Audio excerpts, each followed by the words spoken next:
Hi guys, so I've just been out to Lidl's and picked up this battery charger.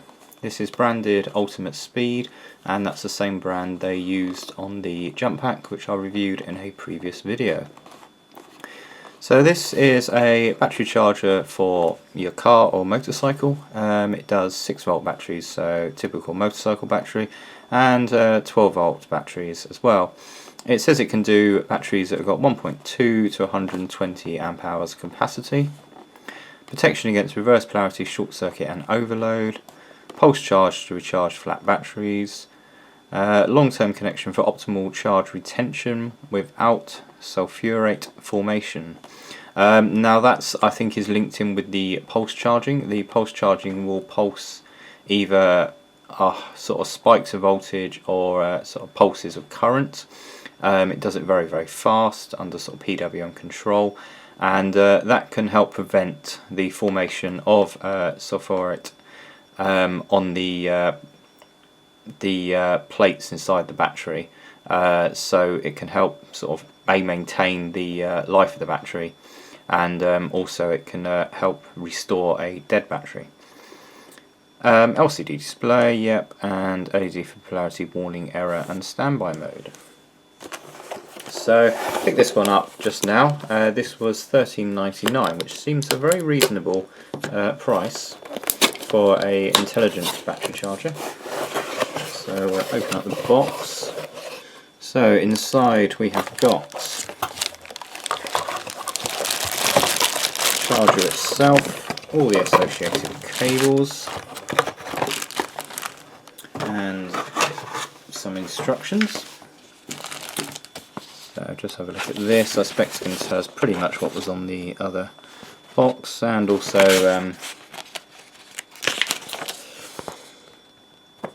so rated power consumption 60 watts, 0.8 amps to 3.8 amps.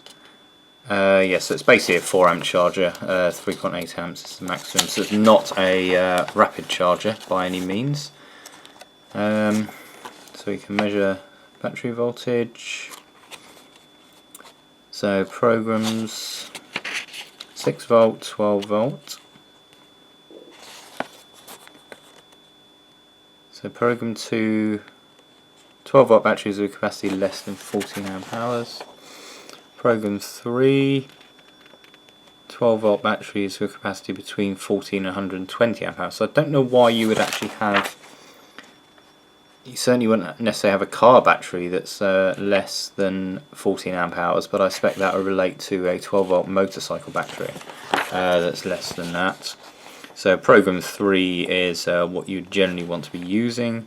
Program 4, which has a little frost symbol, so again 14 to 120 amp hours under cold conditions, or for charging AGM batteries, so that's the gel batteries, which you can get nowadays. Right, so retention charge. Under described programs, the appliance features the automatic retention charge depending on the voltage drop of the battery caused by self-discharge. The appliance reacts with different charging currents. So it seems to me that the pulse charging function is fully automatic, so that will sort of come on as and when it's determines that it needs to. Now I don't know if there's a whine on the video. I can hear a very high-pitched tone. I don't know where it's coming from. I don't think it's anything here. It's outside or one of the other flats. So apologies about that if it comes across on the video. So here's our leads. Not exactly super thick, but then it's only delivering 3.8 amps. Quite a good, yeah, that's quite a good spring tension on that. So if you get it out of the packaging, well, that was simple enough. And I hate these little plastic protectors. Get rid of that. So standard UK 3-pin charger, which is what you'd expect. Plastic earth pin because it's obviously a double insulated appliance. So disconnect that as well. So you get a reasonable amount of lead here, certainly long enough for what you'd require. So looking at the unit itself, we've got power indicator there. That looks like it's the reverse polarity indicator, and on the back just some basic warnings, etc. Explosive gases, yes. Yes, ensure adequate ventilation for indoor use. That goes without saying that you shouldn't really charge lead acid batteries indoors if you can help it, as they will give off a gas that can explode if you sort of got a spark nearby, so no smoking, etc.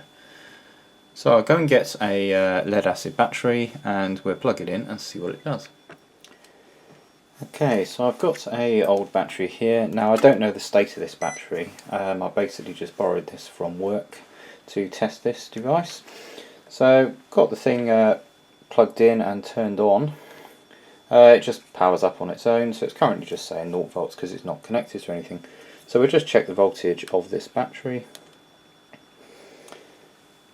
So the multimeter is saying 10.375 volts. So we will hook up the charger.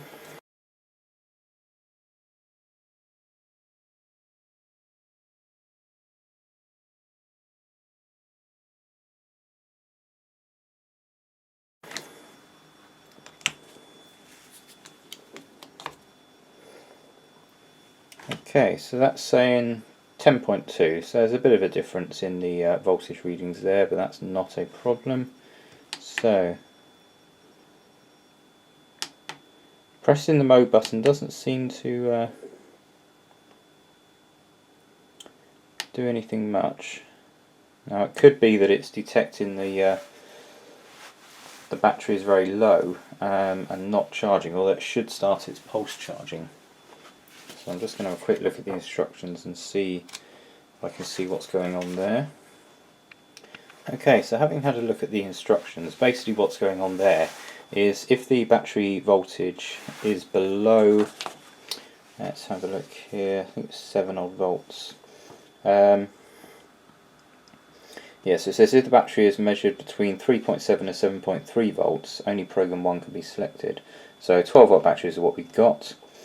So if it's between 7.3 and 10.5, the appliance checks whether it's fully charged 6 volt battery or a discharged 12 volt battery is present. After pressing the program selection button to select a program, okay, it didn't really do that, carries out control measurement for about 90 seconds.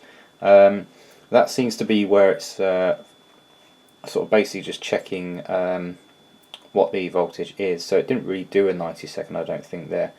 So if it's detected that it's between 7.3 and 7.5 volts, then it determines it's defective and won't charge it. If it's between 7.5 and 10.5 volts, then it starts charging. So it says here that charging starts with a pulse charge. The voltage display flashes. Once 10.5 is reached, the appliance switches over to other charge steps. So by the looks of it, at the moment we got 10.4, so it's obviously put a bit of current in. It should probably won't let us doing anything on the modes at the moment. There we are, so now it's flashing. So that, by the looks of it, is doing a form of pulse charging. I don't know if we can measure that on the multimeter.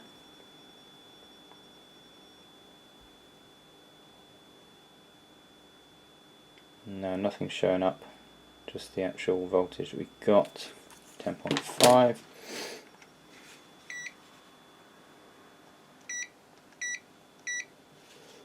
Just try the clamp meter.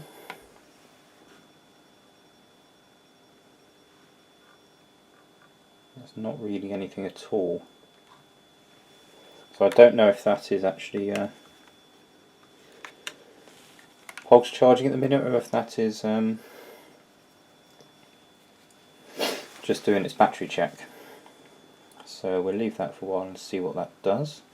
what I'll do as well is while I'm here I'll get the multimeter hooked up there. Very difficult trying to get everything in a shot here. Right. Okay, so hopefully you can see that.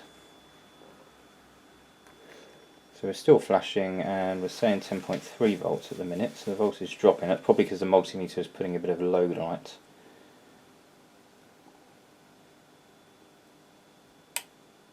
Okay, so a relay's clicked in on that. We can see our voltage is rising, and according to the device we are currently charging a motorcycle battery, which we're not. So I think we press the mode button, we got car, and then our frost or AGM, and then I think that's off. So put it on car. So we can see the measured voltage it's got is 12.9, we've got 13.2, so there is a bit of a difference in the voltage reading there. I don't know if it's because you get a sort of dumb charger. I've got an old Halfords one which is terrible. It's basically just a big heavy transformer, a sort of half wave rectifier, and you can, if you measure with the clamp meter, you get AC current reading on it as well as DC, and that yeah, it's basically just doing a half wave rectification and just shoving sort of 13-14 volts across the battery. There's no intelligence in it whatsoever at all. So this is certainly much better. But like I said, I don't know, it may be sort of switching off the charge occasionally and then measuring what the battery voltage is. If it's doing that, it's going to be doing it very, very fast, something that the clamp meter won't detect, but the oscilloscope might do, so I might do some further experiments on that in the future. So I can hear the battery is bubbling away. The current draw at the minute is 3.82 amps, and we got a voltage of 13.3 volts. And like I say, the multimeter is 13.6, so there does seem to be a sort of 300 millivolt difference in the reading there, but that's nothing to be too concerned about. And I guess that's probably the best program to leave it on. You could certainly use the sort of frost symbol program, obviously if you've got a gel based battery, or if you've got a situation where your car won't start in the morning, battery's very cold. So that's a quick look at this charger from Lidl. It's quite good so far. It's certainly doing the job. So the charging, it says 3.8 amps and we are getting 3.82 amps, so it's spot on what it claims it will charge at. So I'm going to leave that running and see if that charges the battery up. I don't know what the state of the battery is. It was quite low, so it may be defective anyway. But we'll see what it does. So I hope you found that video useful. If you did, please like the video, please subscribe if you haven't done so, and leave any comments if you wish below. I do read them all and reply when I can. Catch you soon for the next video.